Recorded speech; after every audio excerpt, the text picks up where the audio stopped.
Bismillahirrahmanirrahim. Alhamdulillahil qawiyyi sultanuh, al-wadihil burhanuh, al-mabsut fil wujud karamuhu wa ihsanuh. Allahumma salli wa sallim wa barik wa karrim wa azzim ala miftahi bab rahmatillah adada ma fi ilmillah, salatan wa salaman daimaini bidawami mulkillah wa ala alihi wa sahbihi adada kulli dharratin alfa marrah, amma ba'd. Yang saya cintai, yang saya muliakan, para alim ulama, para kiai, para asatid, para tokoh masyarakat, para aparat pemerintah, wabil khusus keluarga besar almarhum Kiai Haji Jauhar Somad, anak-anak beliau, cucu-cucu beliau, penerus beliau, yang saya cintai, yang saya muliakan, guru kita yang barusan menyampaikan nasihat, Al-Ustadz Muhammad Hariri, beserta seluruh para alim ulama, dan yang saya cintai, yang saya muliakan, seluruh para alumni Ponpes Al-Jauhar, dan seluruh para santriawan, santriawati, dan seluruh hadirin hadirat, bapak-bapak, ibu-ibu, pemuda-pemudi umat baginda Nabi besar Muhammad yang selalu dimuliakan oleh Allah Subhanahu wa taala. Alhamdulillah, segala puji dan syukur kehadirat Allah Subhanahu wa taala, yang dimana pada malam hari yang mulia ini, di tempat yang penuh dengan barakah ini, Allah Subhanahu wa taala menanamkan di dalam hati kalian, yaitu ba'is. Apa itu ba'is? Ba'is adalah dorongan yang kuat. Ba'is adalah dorongan yang menggebu-gebu, yang mengguncangkan hati, yang menggelisahkan hati, yang mendorong sang pemilik hati untuk bersegera kembali kepada Allah Subhanahu wa taala. Ba'is mendorong hati kalian untuk kembali kepada Allah, dan ba'is mendorong kalian untuk berpaling dari dunia, berpaling dari kesenangan dunia, kemakmuran dunia, kejayaan dunia, berpaling dari yang dimana kebanyakan manusia terlena karenanya, kebanyakan manusia tertipu karenanya, kebanyakan manusia mengumpulkan harta duniawiyah karenanya, kebanyakan manusia terjerumus ke dalam mungkarat, dhalalat, sayyiat, mukhalafat karenanya. Ba'is mendorong kalian kembali kepada Allah dan mendorong kalian berpaling dari dunia, sehingga ba'is itulah yang mendorong langkahan kaki kalian dari rumah menuju ke majlis ilmu yang mulia ini. Saudara-saudara, saudara-saudara, setiap langkahan kaki kalian dari rumah menuju ke majlis ini, disitulah Allah ampuni dosa-dosa kalian yang telah lalu. Dari tempat ini kalian pulang menuju ke rumah, di situ Allah ampuni dosa-dosa kalian yang akan datang. Sebab duduknya kalian di sini mendapatkan keberkahan, mendapatkan kemuliaan dari majlis ilmunya baginda Nabi besar Muhammad sallallahu alaihi wasallam.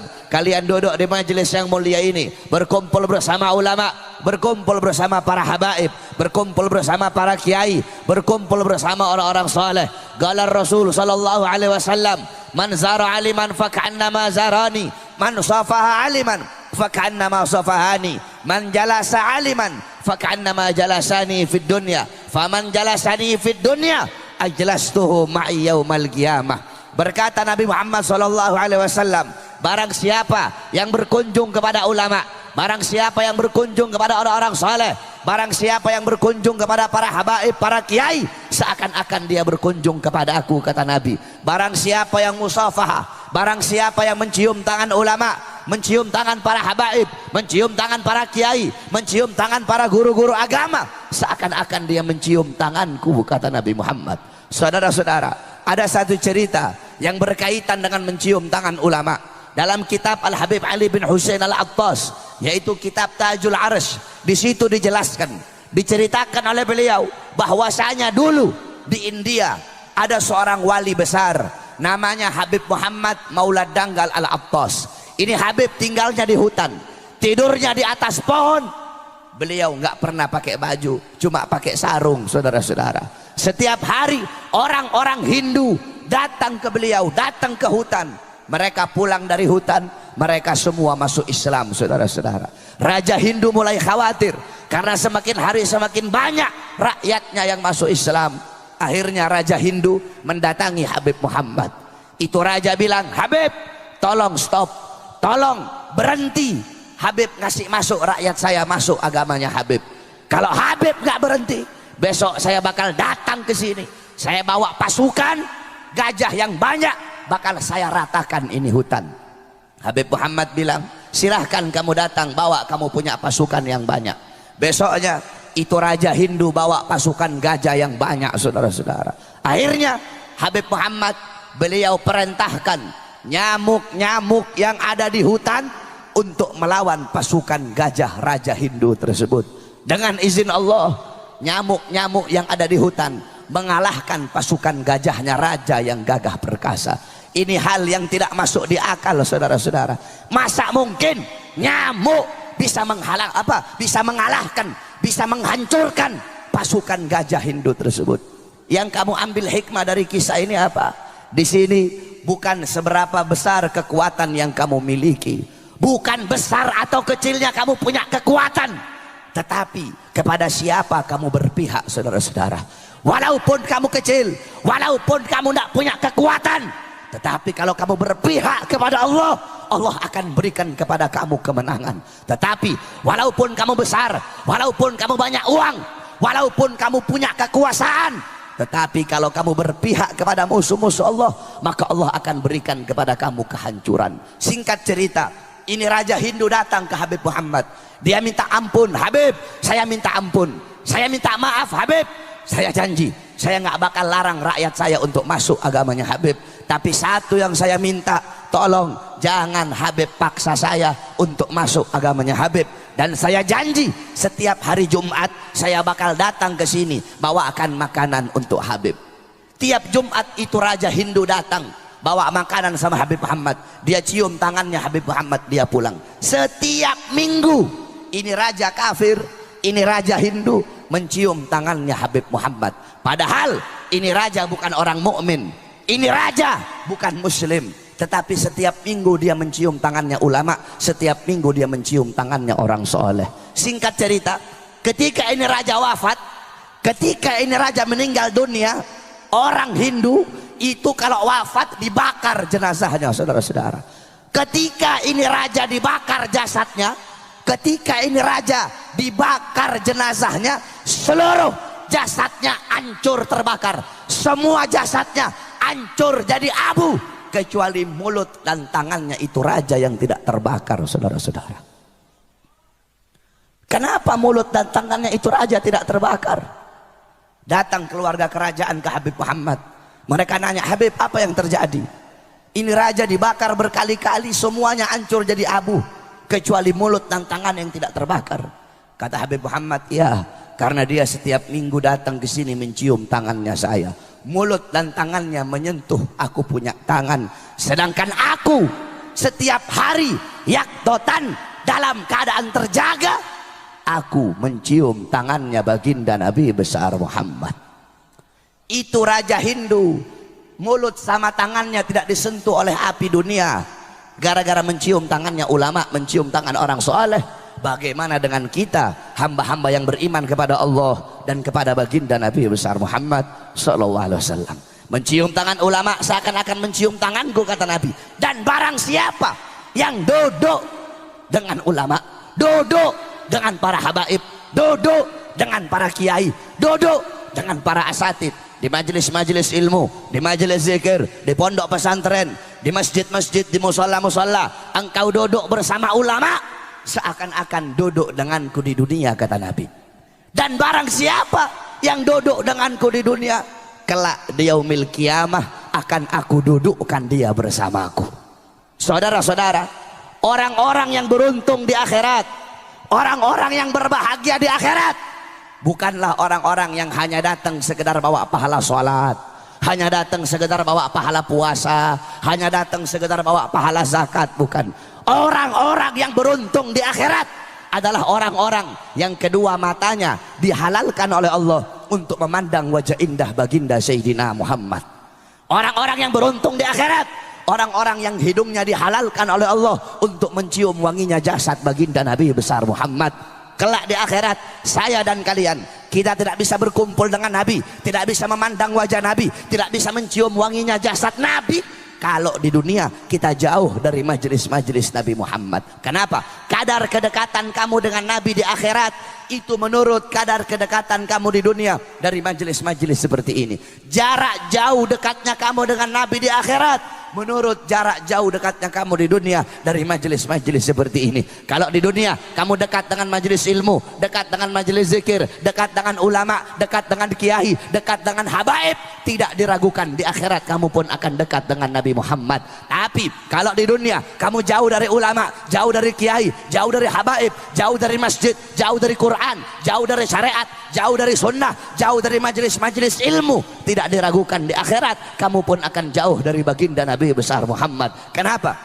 Majelis-majelis seperti ini, majelis-majelis seperti pada malam hari ini, inilah warisan Nabi Muhammad. Nabi tidak mewarisi harta, pangkat, jabatan, tahta, kekuasaan, emas, permata, dinar, dirham. Bukan itu warisannya Nabi. Warisannya Nabi ilmu, amal, akhlak, wara, khauf, ikhlas, sabar, takwa, istiqamah, zuhud, ibadah, amar ma'ruf, nahi munkar, khasyah, raja, syauq. Ini warisan Nabi Muhammad. Kalian semua duduk di sini pada malam hari ini untuk mengambil warisan Nabi Muhammad. Maka setelah kalian mendapatkan warisannya Nabi, adakah yang lebih mulia? Adakah yang lebih bermanfaat? Adakah yang lebih mahal? Adakah yang lebih berharga bagi kalian selain dari warisan Nabi? Tidak ada, saudara-saudara. Kalau mau dibandingkan di luar sana, kamu dapat warisan 1 triliun. Malam hari ini duduk di sini dapat 1 huruf daripada ilmunya Nabi.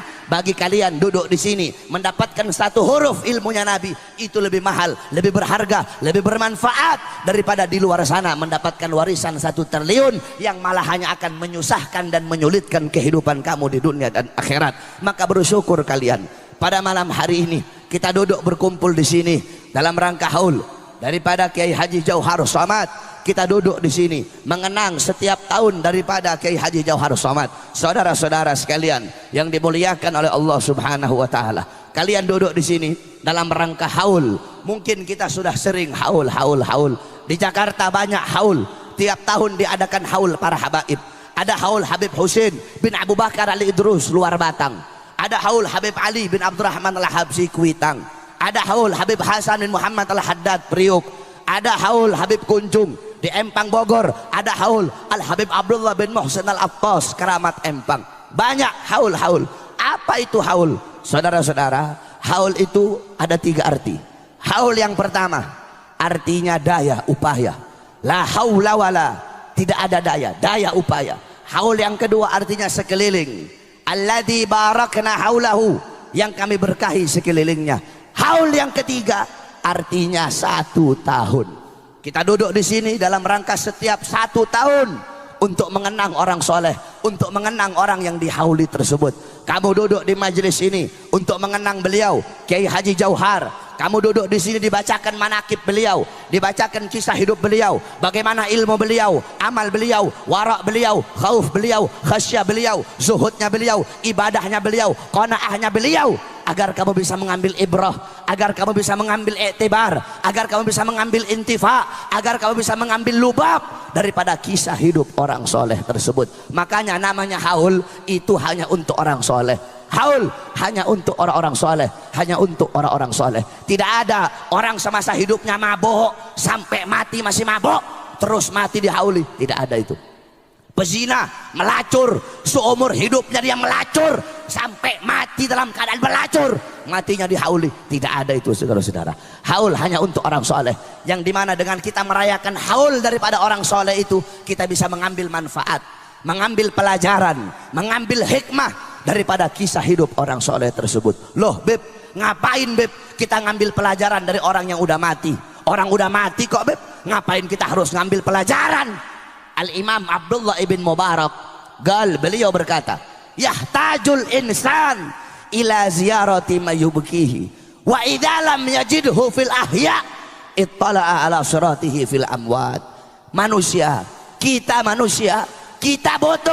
butuh untuk apa? Butuh untuk berkunjung kepada sosok yang bisa membuat kita menangis takut kepada Allah Subhanahu wa taala. Saya dan kalian butuh berkunjung kepada sosok yang dimana dengan kita berkunjung kepada sosok tersebut bisa meningkatkan ketaatan, kepatuhan, ketundukan dan ketakwaan kita kepada Allah. Wa idza lam yajidhu fil ahya, Kalau kalian tidak bisa menemukan sosok tersebut dari kalangan orang-orang yang masih hidup, maka carilah, pelajarilah, ambillah dari mereka kisah-kisah orang-orang yang sudah meninggal dunia. Saudara-saudara, berapa banyak kalian mendatangi orang-orang yang masih hidup, kalian berkunjung kepada orang yang masih hidup, tapi itu orang adalah budak-budak dunia, itu orang adalah budak-budak harta, itu orang adalah budak-budak kekuasaan, sehingga dengan kalian mendatanginya justru bisa mematikan kalian punya hati. Dan berapa banyak kalian mendatangi orang-orang yang sudah mati, tetapi orang yang mati itu orang soleh, dengan kalian mendatanginya justru bisa menghidupkan kalian punya hati yang telah mati. Terus apa dalilnya haul? Dalam kitab Bughyatul Mustarsyidin, itu kitab fatwanya Habib Abdurrahman Al-Masyhur. Di situ ada satu hadis. Perhatikan, bapak ibu-ibu, khususnya ibu-ibu, perhatikan. Qala Rasul sallallahu alaihi wasallam, man warraha mu'mina faka'annama ahyahu, faman qara'a tarikhahu faka'annama zarahu, faqad istaujaba ridwanallah fi huzuril jannah. Berkata Nabi Muhammad, barang siapa yang membuat sejarah hidup orang yang beriman kepada Allah, faka'annama ahyahu, maka seakan-akan dia telah menghidupkan orang yang beriman tersebut. Contoh, Al-Habib Ahmad bin Umar, beliau membuat manakib, membuat sejarah hidupnya. Al-Habib Abdullah bin Alwi Al-Haddad, nama kitabnya yaitu Ghayatul Qasdi wal Murad. Nah, beliau yang membuat sejarah Imam Haddad, seakan-akan beliau telah menghidupkan Imam Haddad. Kemudian banyak para ulama, manusia paling beriman Nabi Muhammad. Al-Imam Suyuti, Al-Imam Ibnu Jarir At-Tabari, Al-Imam Az-Zahabi, Al-Imam Yusuf bin Ismail An-Nabhani, Al-Imam Ad-Dibai, Al-Imam Al-Barzanzi, Al-Habib Ali bin Muhammad Al-Habsyi. Beliau-beliau membuat sejarah hidupnya Nabi Muhammad, tarikhnya Nabi, sirahnya Nabi. Berarti seakan-akan beliau telah menghidupkan Nabi Muhammad. Contoh, ada satu santri di pondok ini bikin kisah hidupnya Kiai Haji Jauhar. Kiai Haji Jauhar lahir di sini tahun sekian, masa kecilnya seperti ini, guru-guru beliau belajar kepada beliau di ini, anak-anak putra putri beliau kehidupannya seperti ini, kepribadiannya, mengajarnya, ilmunya, amalnya, waroknya seperti ini. Nah, kalau ada yang bikin manakib beliau, berarti itu orang seakan-akan telah menghidupkan beliau, saudara-saudara. Faman qara'a tarikhahu, dan barang siapa yang membaca sejarah hidup orang yang beriman tersebut, faka'annama zarahu, maka seakan-akan dia telah berkunjung kepada orang yang beriman tersebut. Saudara-saudara, kamu tahu Al-Quran berisi pelajaran. Al-Quran hudal linnas, nurul mubin, wa dzikrul hakim, wa syiratul mustaqim. Apa itu isi Al-Quran? Al-Quran berisi tentang kisah para nabi dan rasul terdahulu, kisahnya orang-orang yang sudah meninggal sebagai pelajaran bagi kita orang-orang yang masih hidup. Oleh karena itu, hadiri majlis-majlis haul, hadiri majlis-majlis haul dimanapun engkau berada, karena ulama tidak akan ada kata mati untuk ulama. Ulama nggak ada matinya. Famal hayat illa li ahlil ilm, tidak ada kehidupan kecuali kehidupan hanya miliknya orang-orang yang berilmu. Al-alim hayatuhu abada, orang yang alim hidupnya abadi sepanjang masa. Maksudnya abadi bukan berarti mereka nggak mati, mereka mati, jasad mereka terkubur, tetapi kebaikan-kebaikan mereka, ilmu mereka yang bermanfaat akan selalu dikenang selama-lamanya, saudara-saudara. Ibunya Nabi, Sayyidatuna Aminah, sebelum beliau wafat, ketika beliau berada di Abwa Al-Qaryah bainal Makkah wal Madinah, ketika beliau berada di satu desa yang bernama Abwa, ini desa berada di antara Makkah dan Madinah. Beliau sebelum wafat, beliau mengumandangkan syair. Apa kata beliau? Kullu hayyin mayyit, wa kullu jadidin bal, wa kullu kibarin yafna, ana mayyitatun fa dzikri baq, faqad taraktu khaira wa walatu tuhra. Apa kata ibunya Nabi? Segala sesuatu yang hidup pasti akan mati, segala sesuatu yang baru pasti akan usang. Semua orang tua pasti mati, pasti binasa. Ana mayyitatun, aku nantinya mati, aku nantinya jadi mayat. Fadzikri baq, tetapi mengenangku akan abadi selama-lamanya. Kenapa? Faqad taraktu khaira, karena aku telah meninggalkan kebaikan. Kenapa? Wa walatu tuhra, Karena aku telah melahirkan anak yang suci. Siapa? Baginda Nabi besar Muhammad. Setiap orang yang mengenang Nabi pasti akan mengenang ibunya Nabi Muhammad, karena beliau adalah kebaikan yang ditinggalkan oleh ibunya. Nah, begitupun beliau Ki Haji Jauhar, saudara-saudara. Beliau sudah mati, beliau sudah terkubur, nama beliau terpampang di batu nisan, tetapi beliau akan selalu hidup sampai datangnya hari kiamat. Beliau hidup dalam hati santri-santrinya, beliau hidup dalam nasihat-nasihatnya, beliau hidup dalam untayan-untayan mutiara hikmah. Beliau meninggalkan kebaikan bagi engkau semua. Ini beliau orang yang hidup selama-lamanya. Itu orang soleh, mereka dikenang, saudara-saudara. Al-Habib Abdullah bin Alwi Al-Haddad meninggal ratusan tahun yang lalu, tapi demi Allah tidak ada satupun orang di dunia ini yang dalam satu hari yang tidak pernah menyebut nama beliau. Kenapa? Walaupun beliau mati ratusan tahun yang lalu, beliau hidup dalam Ratib Al-Haddadnya, hidup dalam Risalatul Muawanahnya, hidup dalam Nashai'ud Diniyahnya, hidup dalam Wirdul Latifnya.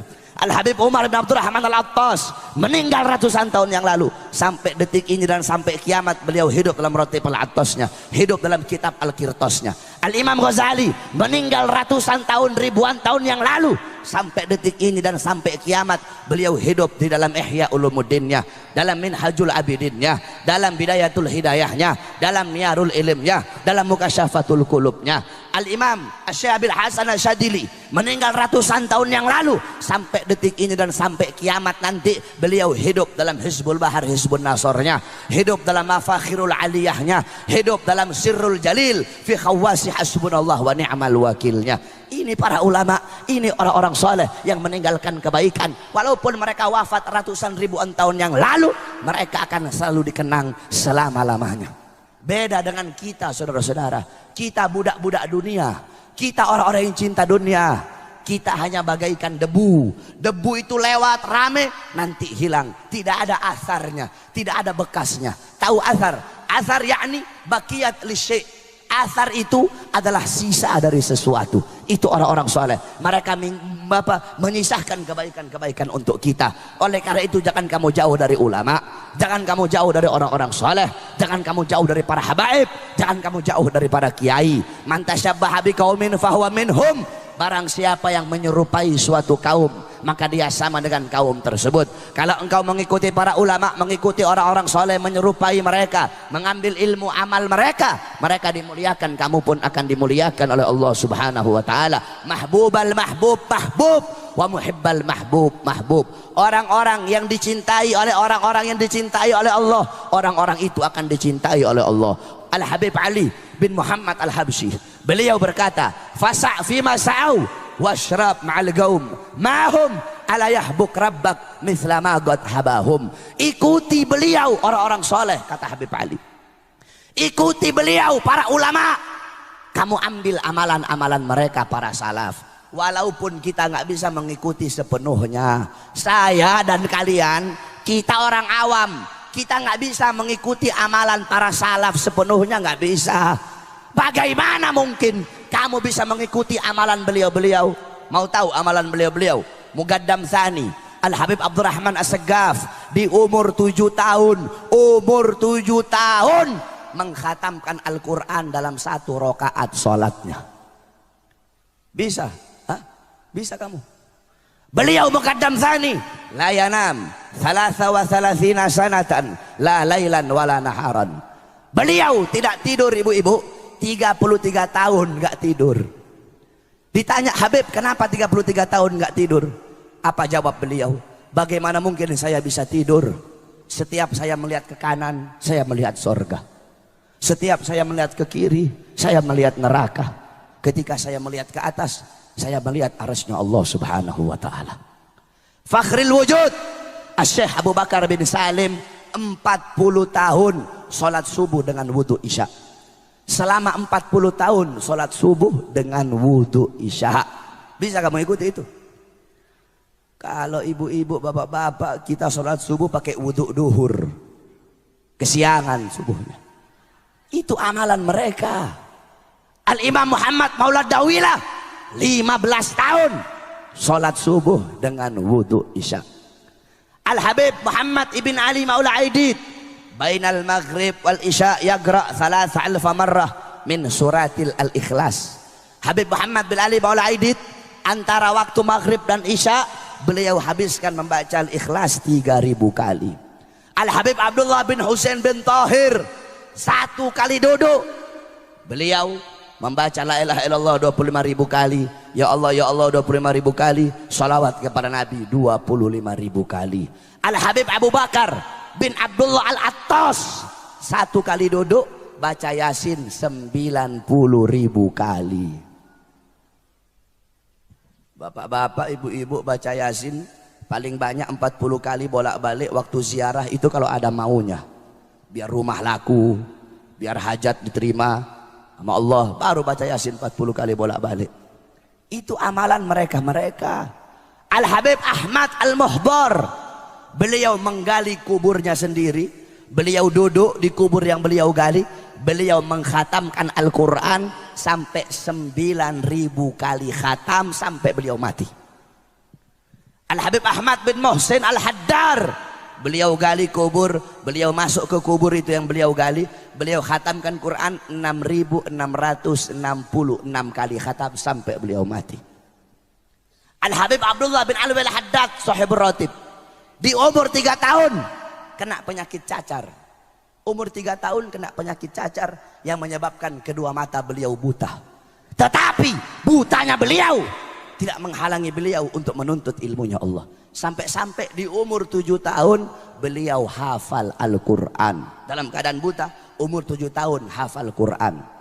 Umur 9 tahun hafal Kutubus Sittah, Bukhari, Muslim, Sunan Abi Daud, Nasai, Ibnu Majah, Tirmidzi. Di umur 11 tahun hafal kitab-kitabnya Imam Ghazali, Ihya Ulumuddin, Minhajul Abidin, Bidayatul Hidayah dan Miyarul Ilim. Di umur 11 tahun. Itu amalannya beliau-beliau, saudara-saudara. Al-Habib Abdullah Ibn Abi Bakar Al-Idrus umur 7 tahun puasa selama 2 tahun berturut-turut dan cuma berbuka dengan 2 butir kurma. Umur 7 tahun puasa selama 2 tahun berbuka cuma 2 butir kurma. Berarti 1 tahun 1 butir kurma beliau buka puasa. Ini kadang orang sekarang pura-pura, oh saya puasa 40 tahun, 40 hari puasa muti saya, riyadhah saya. Habib Abdullah bin Bakar Idrus umur 7 tahun puasa selama 2 tahun berturut-turut cuma berbuka dengan 2 butir kurma. Itu amalan beliau-beliau. Saya dan kalian kita nggak bisa mengikuti sepenuhnya, tetapi gaddaman ala gaddamin, selangkah demi selangkah, sejengkal demi sejengkal kita ikuti amal-amal beliau. Dengan kita mengikuti beliau-beliau, apa kata Habib Ali? Maka Allah akan mencintai kamu sebagaimana Allah mencintai mereka. Maksudnya Allah akan menganugerahkan kepada kamu apa-apa yang Allah anugerahkan kepada mereka. Mereka Allah kasih rahmat, kamu ikut mereka, kamu Allah kasih rahmat. Mereka Allah kasih karunia, kamu ikut mereka, kamu Allah kasih karunia. Mereka Allah kasih ilmu laduni, kamu ikut mereka, kamu Allah kasih ilmu laduni. Mereka Allah kasih ilmu wahbi, kamu ikut mereka, kamu dikasih ilmu wahbi. Mereka Allah kasih keramat, kamu ikut mereka, kamu akan dikasih keramat oleh Allah. Satu contoh, kami punya guru, bapak ibu-ibu di Sulawesi itu, kami punya guru ada namanya guru tua, Al-Habib Idrus bin Salim Al-Jufri. Beliau punya murid, ada satu murid beliau namanya Haji Amin. Ini murid sangat taat, sangat patuh sama Habib Idrus. Itu Al-Khairat dari kayu, pondok Al-Khairat dari kayu semua. Di atas tempat santri, Habib Idrus itu kantornya di bawah. Kalau Habib Idrus panggil ini murid yang nama Amin ini, Amin, itu Haji Amin, dia nggak mau turun lewat tangga. Kenapa? Kalau lewat tangga kelamaan, dia loncat dari atas ke bawah, saudara-saudara. Kenapa? Nggak mau buat gurunya nunggu terlalu lama. Ada di sini santri begitu. Waktu kiai panggil, Jang, langsung loncat gitu, ada. Nggak mau buat gurunya nunggu terlalu lama, saudara-saudara. Itu Haji Amin. Akhirnya Habib Idrus bawa dia dakwah di laut, nyebrang laut. Ketika sedang menyeberang laut, imamanya Habib Idrus jatuh. Ketika Imam Habib Idrus jatuh, dia nggak pakai disuruh, langsung dia loncat di laut untuk ambil imamahnya Habib Idrus. Dia naik ke atas perahu. Ketika dia naik, semua orang di perahu melotot ngeliatin dia. Kenapa? Tidak ada satu titik pun basah, saudara-saudara. Ternyata apa? Ternyata dia jalan di atas laut. Kenapa Allah kasih keramat? Allah kasih keramat dia karena dia mengikuti sahibul karomat. Nah, makanya kalian para santri-santri yang ada di sini, saya kasih tahu sama kamu. Saya dulu juga pernah mondok, 17 tahun saya mondok, saudara-saudara. Saya mondok di Al-Khairat 12 tahun. Di Darul Ghawa Dakwah saya mondok 5 tahun. Kamu tahu barokahnya ilmu. Barokahnya ilmu dibuat santri nih wasiat saya. Barokah ilmu didapatkan bukan dengan kamu banyak belajar, saudara-saudara. Bukan dengan banyak belajar, bukan. Barokah ilmu didapat dengan khidmat kamu kepada seorang guru. Melayani seorang guru, berbakti kepada seorang guru. Kamu belajar sampai kepala kamu botak, belajar Alfiyah, belajar Syarah Ibnu Agil, belajar Fathul Mu'in, sampai botak kepala kamu. Tapi kalau kamu tidak ada khidmat sama guru, tidak ada hormat sama guru, tidak ada melayani guru, tidak ada takzim kepada guru, kamu gak bakal mendapatkan keberkahan daripada ilmu. Kamu tahu, saya cerita sama kamu. Dalam kitab dijelaskan ada satu cerita, yaitu ada satu orang soleh namanya Syekh Ali bin Abdillah Baros. Pernah dengar? Nah, ini Syekh Ali bin Abdillah Baros, beliau belajar sama gurunya, yaitu Habib Umar ibn Abdurrahman Al-Attas. Habib Umar bilang, kalau orang mau tawassul kepada aku, tapi tidak tawassul kepada Ali Baros, nggak bakal sampai tawassulnya kepada aku. Jadi kalau mau tawassul kepada aku, harus tawassul dulu kepada Ali Baros, muridnya beliau. Kenapa muridnya beliau begitu dicintai? Kenapa muridnya mendapat kedudukan yang tinggi? Syekh Ali Baros ini, kalau kita mau lihat masa khidmat, masa belajarnya beliau sama masa beliau melayani gurunya, itu lebih banyak masa beliau melayani guru daripada masa beliau belajar kepada gurunya. Nah, satu waktu Syekh Ali Baros lagi mijet kaki gurunya. Ketika sedang mijet kakinya Habib Umar bilang sama murid-murid yang ada di situ, Nabi Allah Khidir alaihissalam udah ada di depan pintu gerbang. Nabi Khidir udah ada di depan pintu gerbang. Semua murid-murid yang ada di situ loncat, mereka semua pergi ke pintu gerbang mau nemuin Nabi Khidir. Kecuali Syekh Ali Baros, tetap beliau mijit kaki gurunya. Nggak ada urusan mau Nabi Khidir kayak mau Nabi siapa kayak, kata beliau, tetap beliau pijit kaki gurunya. Gurunya nanya Habib Umar, Ali, itu teman-teman kamu pergi ke gerbang mau minta doa sama Nabi Khidir, kenapa kamu tetap di sini? Apa kata Syekh Ali Baros? Guru, kenapa saya harus menjumpai Nabi Khidir, sedangkan Nabi Khidir datang ke sini pengen berjumpa denganmu? Wahai guru, bagiku kedudukanmu sebagai guru lebih mulia dan lebih utama daripada Nabi Allah Khidir alaihissalam. Bagiku kedudukanmu sebagai guruku lebih utama daripada Nabi Allah Khidir alaihissalam. Saudara-saudara, bukan seberapa banyak engkau ada di hati gurumu. Sebab banyak orang sekarang ini cari muka doang depan guru. Santri-santri begitu tuh, cari muka depan guru. Bukan seberapa banyak, bukan seberapa besar engkau ada di hati gurumu, tetapi seberapa besar gurumu ada di dalam hatimu, saudara-saudara. Abuya Maliki, Al-Habib Muhammad bin Alwi Al-Maliki, beliau berkata, ada 4 kategori santri itu. Santri ada 4 kategori.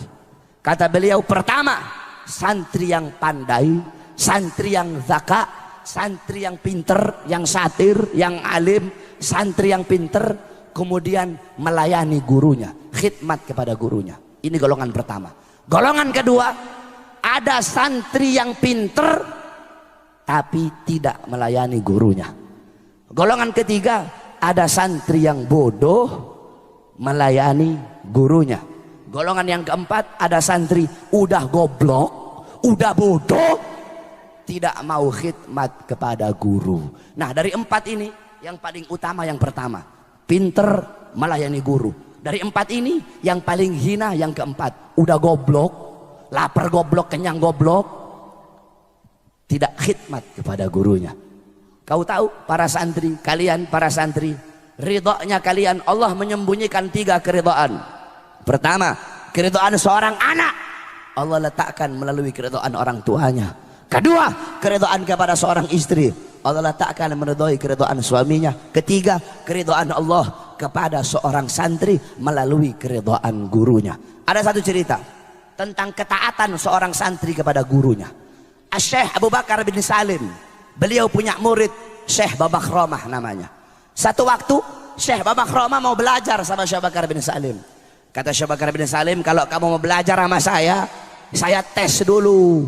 Saya tes, kamu cari gunung yang tinggi, loncat ke bawah. Lihat Syekh Bakar bin Salim itu. Akhirnya karena Syekh Babakhromah pengen belajar sama Syekh Bakar bin Salim, nggak apa-apa, dia cari gunung yang tinggi, kemudian dia loncat, saudara-saudara. Ketika dia loncat, udah ternyata nggak apa-apa. Dia pergi ke Syekh Bakar bin Salim, udah wahai guru. Kata Syekh Bakar bin Salim, tadi kamu loncat merem atau melek? Saya loncatnya merem, ulang lagi, nggak boleh, harus melek kamu, nggak boleh kamu merem. Naik lagi nih Syekh Babakhromah ke atas gunung, dia loncat ke bawah. Ketika dia loncat, dia melihat malaikat sedang nampung dia sehingga dia nggak apa-apa. Itu yang pertama.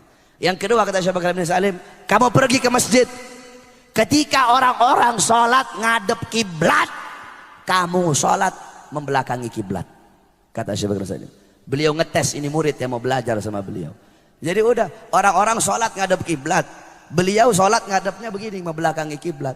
Ini orang-orang yang sholat bilang, wah ini orang sudah gila ini. Orang sholat ngadep kiblat, kok ini orang membelakangi kiblat.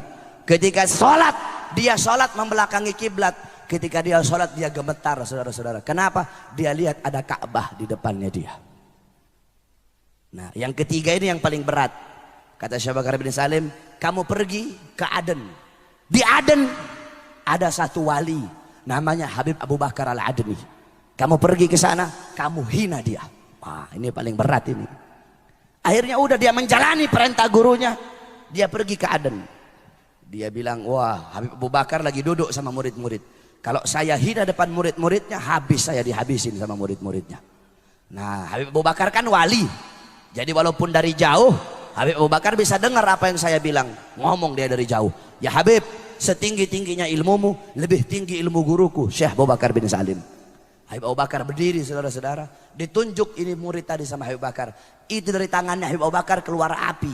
Begitu mau sampai sama ini Syekh Babakhromah, itu api meledak. Baru dia pergi pulang lagi ke Inat.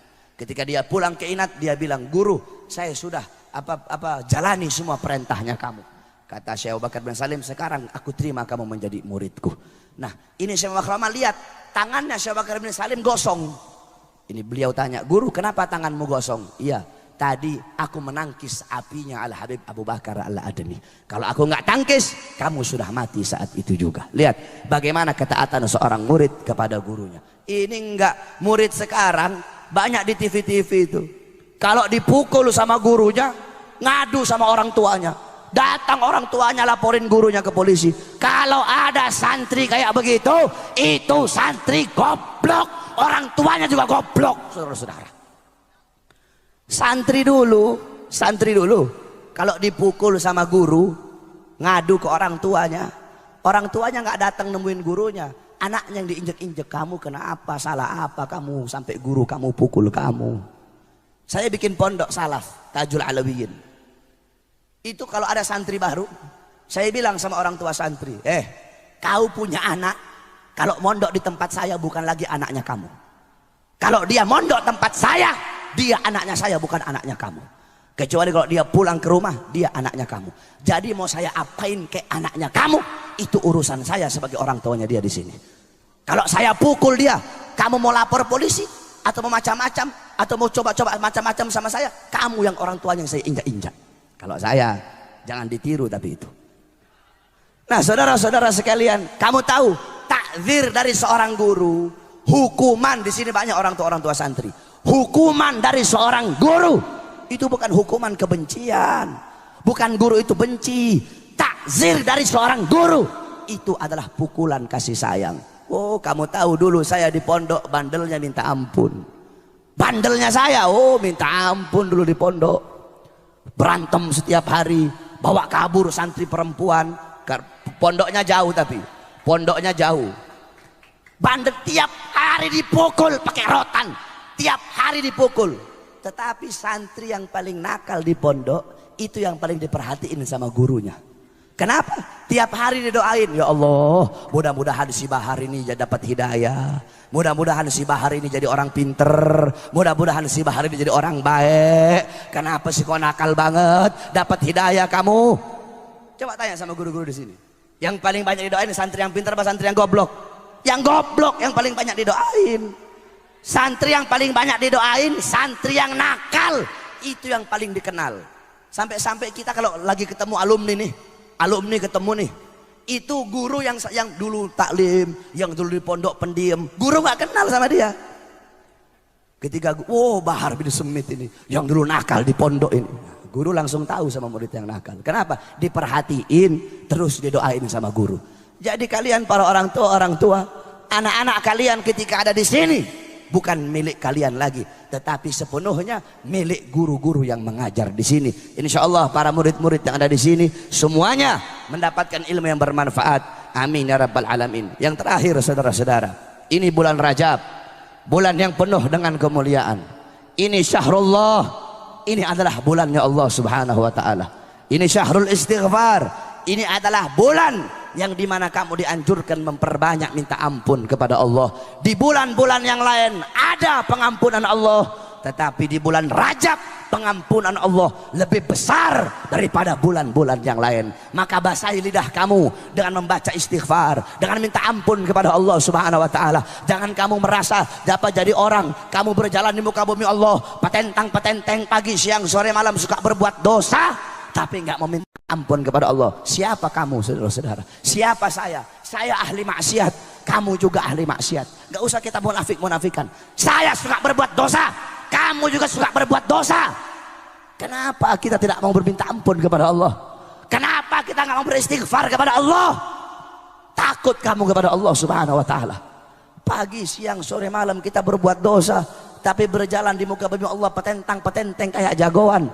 Kamu tahu Nabi Allah Adam alaihissalam, Nabi Adam ketika Allah keluarkan dari sorga selama 100 tahun Nabi Adam tidak berani mengangkat kepalanya ke langit. Kenapa?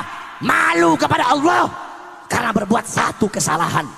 Itu Nabi Adam alaihissalam, maksum, pasti masuk sorga gara-gara berbuat satu kesalahan. 100 tahun tidak mengangkat kepalanya ke langit. Kita siapa?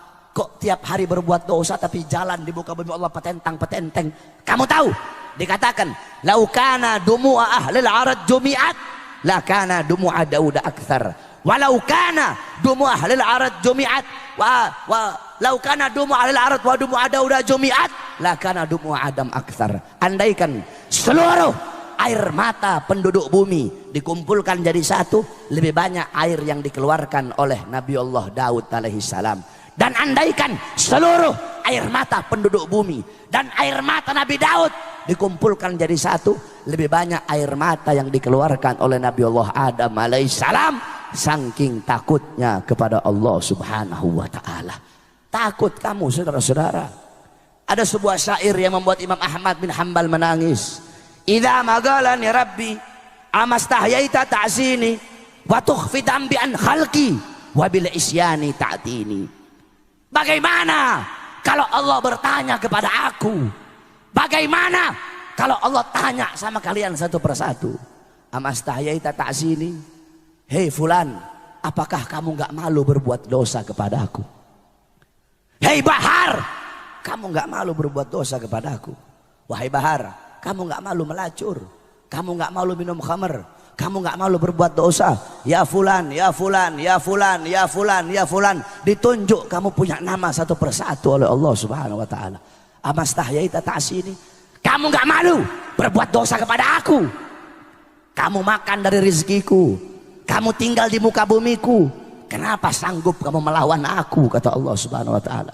Saudara-saudara, kamu tahu binatang anjing, dia taat kepada tuannya, dia taat kepada majikannya, karena itu anjing tahu majikan yang ngasih dia makan.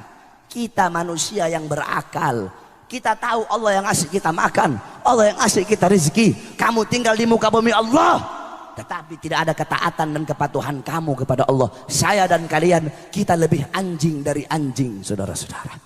Takut kamu kepada Allah subhanahu wa ta'ala. Tuba liman kana targud dunya qabla an taraktah, wa bana qabrahu qabla an yadkhulah, wa arda rabbahu qabla an yalqah. Sungguh beruntung, sungguh berbahagia bagi orang-orang yang meninggalkan dunia sebelum dunia yang meninggalkannya.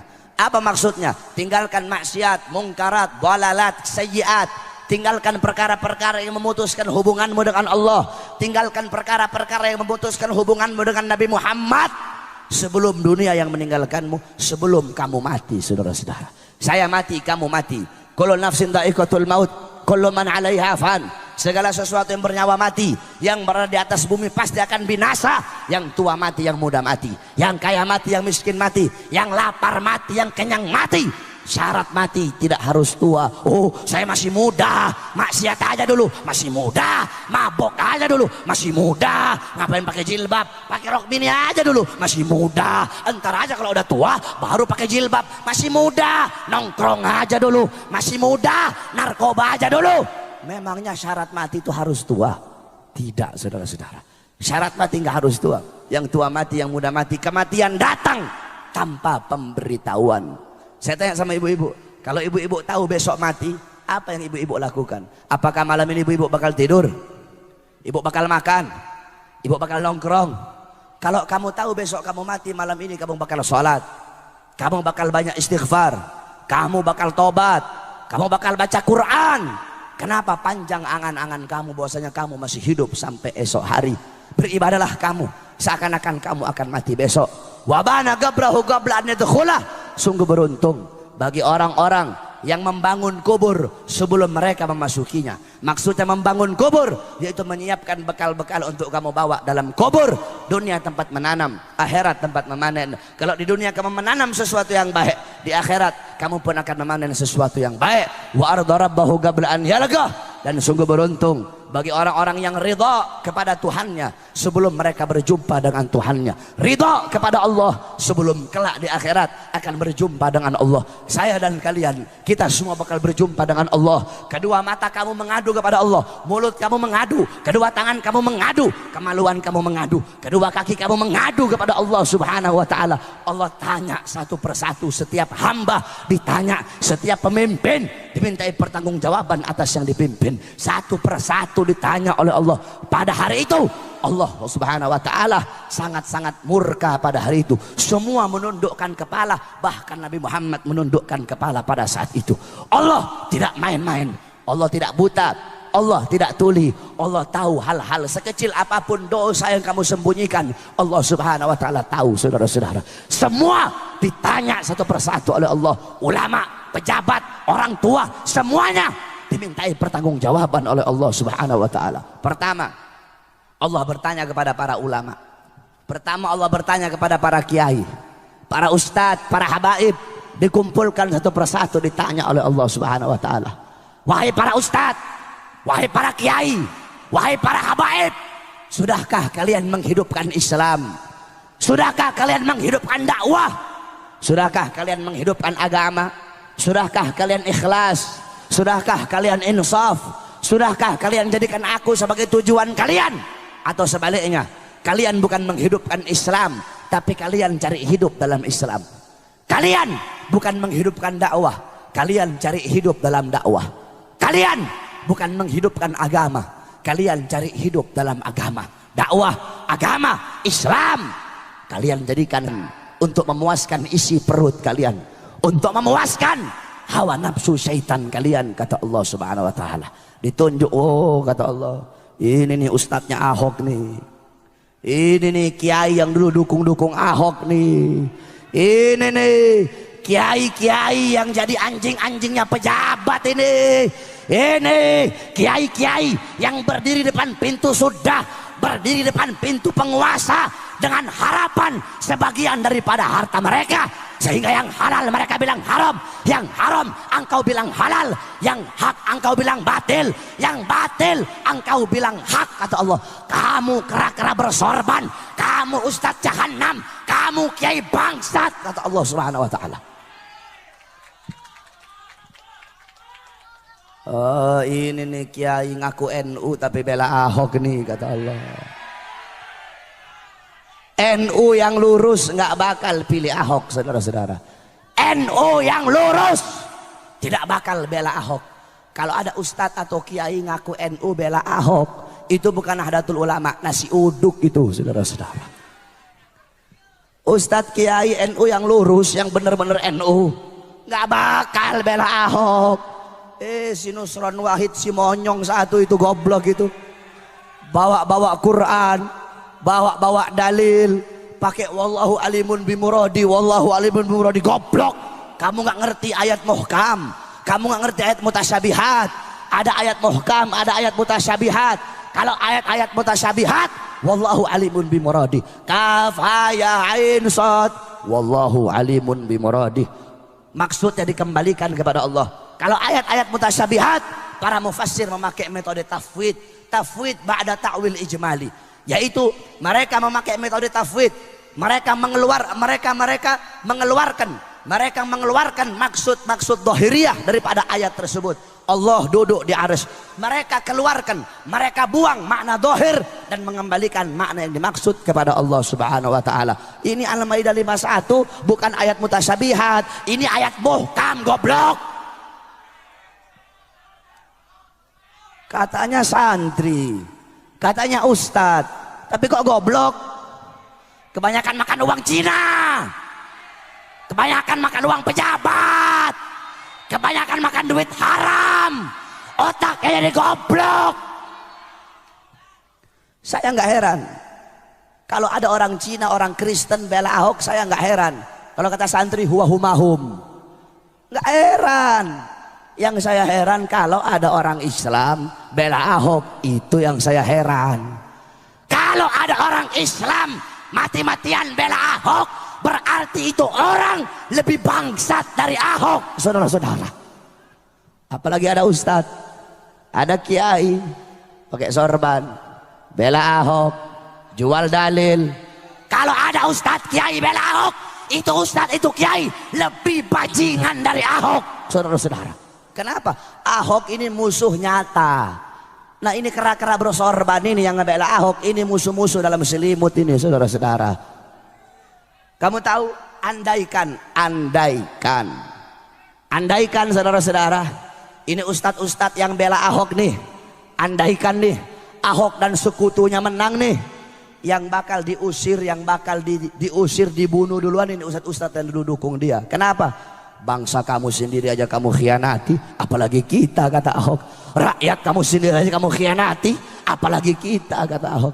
Makanya tobat kalian, ustadz-ustadz gara-gara bersorban dukung Ahok, tobat kamu, tobat. Kenapa kamu takut nggak makan? Kalau nggak dukung Ahok takut nggak dapat makan? Iya. Pakai cium tangan lagi sama pejabat itu ustadz. Cium tangan sama Mak Banteng. Tahu Mak Banteng? Tahu? Ibu-ibu tahu? Siapa?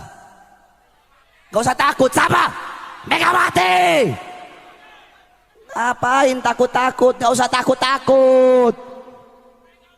Pejabat-pejabat pusat sekarang itu kebanyakan saking bela mati-matian si Ahok, sampai para ustadz, para kiai, para habaib dikriminalisasi. Habib Rizik mau dimasukkan penjara, para ustadz, para kiai, para habaib mau dibungkam mulutnya masing-masing, diancam, difitnah, dicaci maki.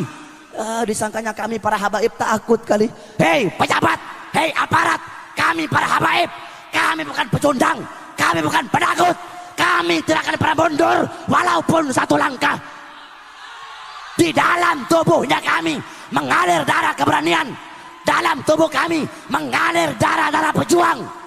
Kami punya kakek-kakek udah biasa dibunuh, kakek-kakek kami biasa dicaci maki, kakek-kakek kami biasa dipenjara. Kami punya kakek Sayyidina Ali bin Abi Thalib difitnah, dicaci maki di mimbar-mimbar sampai beliau dibunuh. Beliau dibunuh.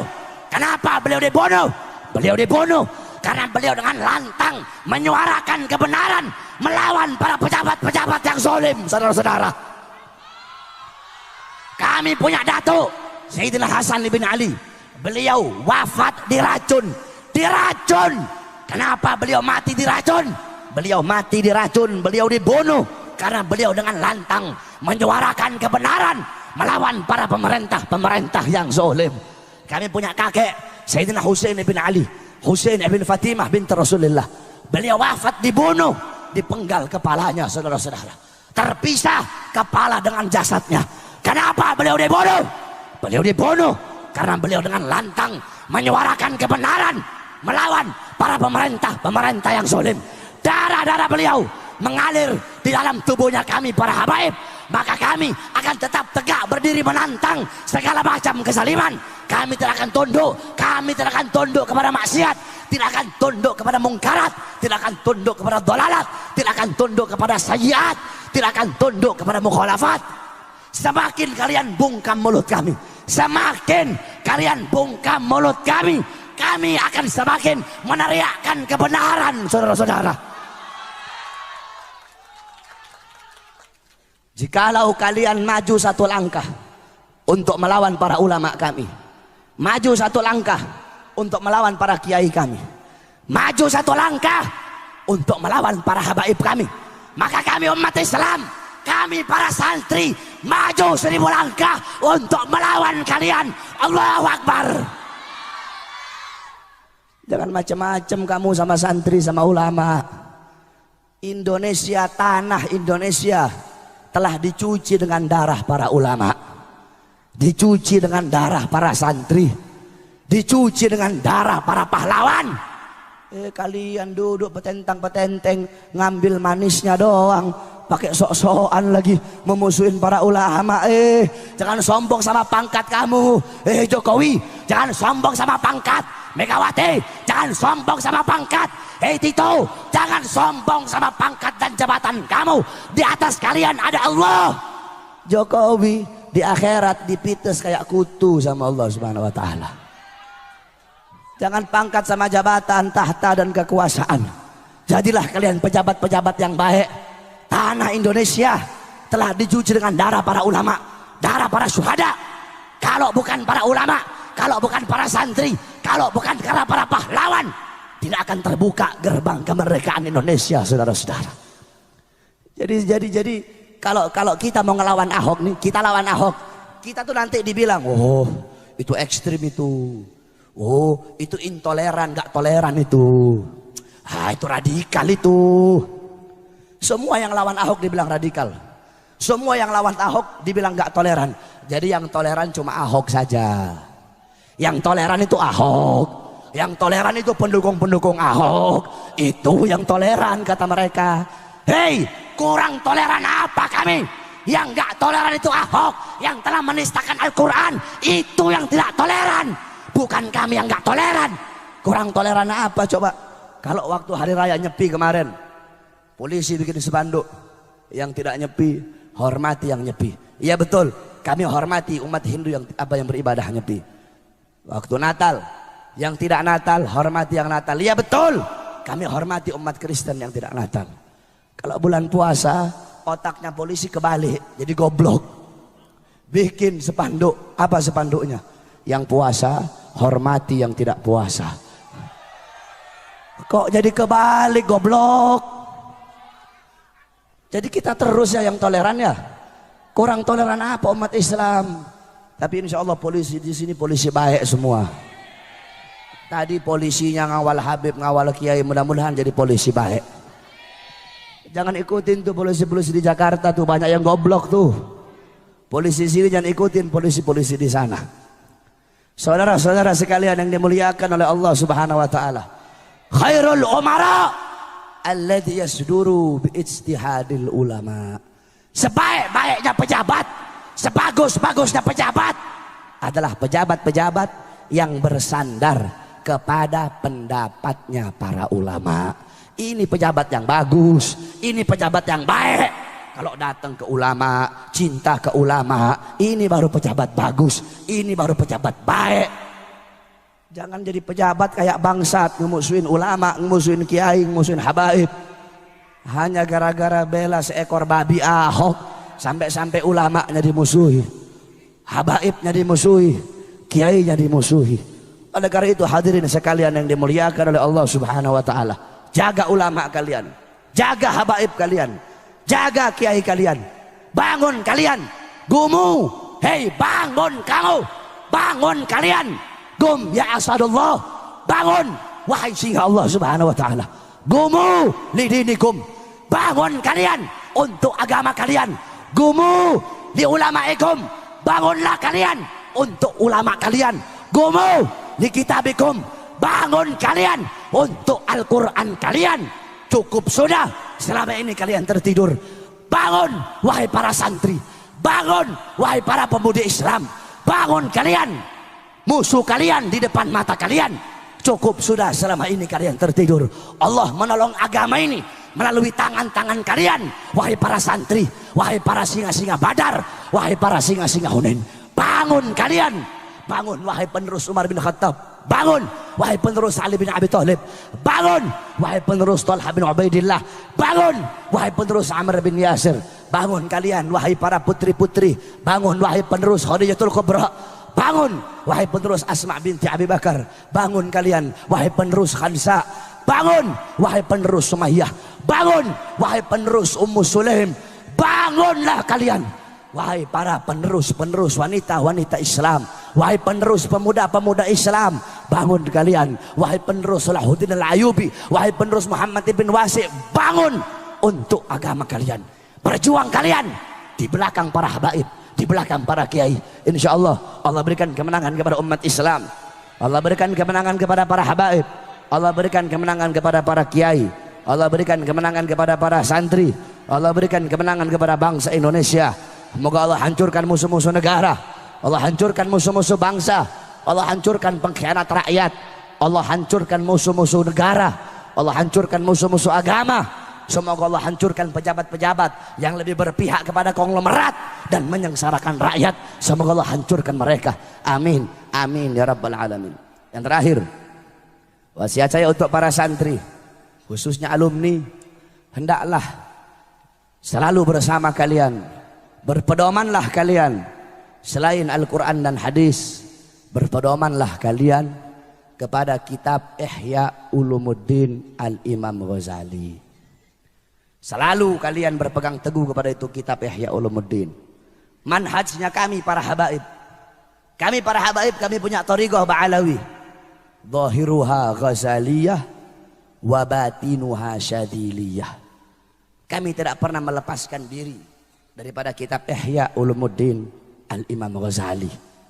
Karena di kitab Ihya, dengan kalian mempelajari Ihya, mengamalkan apa-apa yang ada dalam Ihya, itu bisa menjadi futuh bagi kalian, manfaat bagi kalian di dunia dan akhirat. Sampai-sampai Al-Habib Abdullah bin Abu Bakar Al-Idrus berkata, aku menjamin sorga seseorang yang menyalin Ihya menjadi 40 jilid, aku jamin sorganya. Jangan sampai kalian tidak membenci kitab Ihya, sebab banyak golongan-golongan sekarang ini mereka bilang, itu Ihya, di Ihya banyak hadis doif di situ, di Ihya banyak hadis palsu. Kamu mau tahu? Dalam kitab dijelaskan Imam Ghazali waktu mau naruh, kalau beliau mau taruh hadis dalam kitab Ihya, itu beliau cium dulu itu hadis. Kalau beliau cium wangi, baru beliau taruh dalam kitab Ihya beliau. Dulu ada namanya Abil Hasan Ibn Harzahan, sangat benci sama kitab Ihya Imam Ghazali. Sampai-sampai dia bilang, ayo murid-muridku, kalian cari kitab Ihya, besok Jumat habis sholat kita bakar bareng-bareng kitab Ihya. Belum sampai hari Jumat, malam Jumat, ini Ibn Harzahan mimpi berjumpa dengan Nabi Muhammad. Ada Nabi Muhammad, ada Sayyidina Abu Bakar, ada Sayyidina Umar, dan ada Imam Ghazali. Imam Ghazali dalam mimpinya, Imam Ghazali bilang, ya Rasulullah, ini orang sudah fitnah saya. Dia bilang kitab saya menyimpang begini-begini. Kalau memang saya salah, saya akan bertobat kepada Allah. Tapi kalau saya benar, saya minta hak saya ya Rasulullah. Diambil kitab Ihya itu, dibaca oleh Rasul. Ini kitab yang bagus. Dikasih ke Sayyidina Abu Bakar, dikasih ke Sayyidina Umar. Akhirnya Nabi ambil cambuk, dicambuk Ibn Harzahan oleh Nabi Muhammad. Dicambuk Ibn Harzahan sampai dia terbangun. Ketika dia terbangun, dia merasa sakit belakangnya. Ketika dia ngaca, masih ada bekas cambukan baginda Nabi besar Muhammad. Akhirnya apa? Dia kumpul murid-muridnya. Ayo kita salin, kita pihya dengan tinta emas. Oleh karena itu selalu kalian berpegang, berpedoman teguh kepada kitab Ihya. Semoga Allah ampuni dosa-dosa kita yang telah lalu, yang akan datang, yang tampak, yang tidak tampak. Amin ya rabbal. Kita doakan guru kita, mudir ma'had ini, semoga Allah panjangkan umur beliau, Allah sehatkan jasmani dan ruhani beliau, Allah berikan manfaat kepada kita dari ilmu-ilmu beliau. Amin ya rabbal alamin. Semoga Allah subhanahu wa ta'ala meluaskan kubur almarhum Ki Haji Jauhar.